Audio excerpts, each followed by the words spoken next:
Good morning, students. Myself, Vishnudat Upadhyay, is going to teach the poem Stopping by Woods on a Snowy Evening. This is a very famous poem of Robert Frost. Now we will start the poem. Whose woods these are, I think I know. His house is in the village, though he will not see me stopping here to watch this his woods fill up with snow. Poet कहता है कि the owner of this woods, इस जंगल का मालिक का घर एक गांव में है और वह बर्फीली शाम की वजह से हमें इस जंगल में रुकते हुए नहीं देख पाएगा. My little horse must think it queer to stop without a farmhouse near. Between the woods and frozen lake, the darkest evening of the year. Next, the poet expresses that he has a horse. उसका घोड़ा जिस पर वो बैठ कर के जा रहा है, वो बिना फार्म हाउस के ही जंगल में रुकेगा और वहाँ जंगल में फ्रोजन लेक, जो झील है, वो जम गई है, उसका पानी जम गया है और आज की शाम इस वर्ष की सबसे अंधेरी शाम है, सबसे darkest evening of the year. He gives his harness bells a shake to ask if there is some mistake.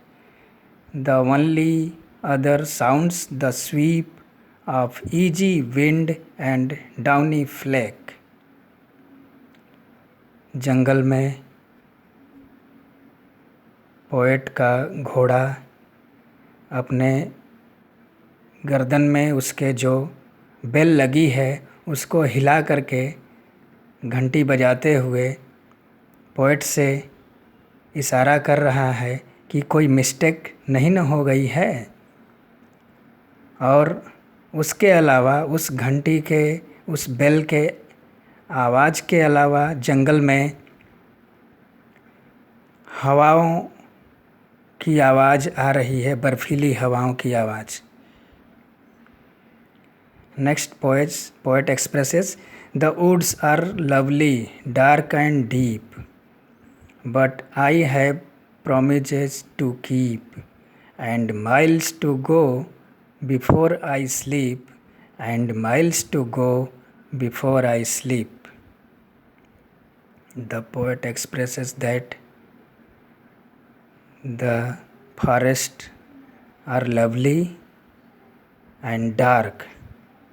जंगल बहुत ही प्यारा है और बहुत ही अच्छा लग रहा है, लेकिन उसमें अंधेरा छाया हुआ है. Because it is the darkest evening of the year. इस साल की सबसे अंधेरी शाम वो है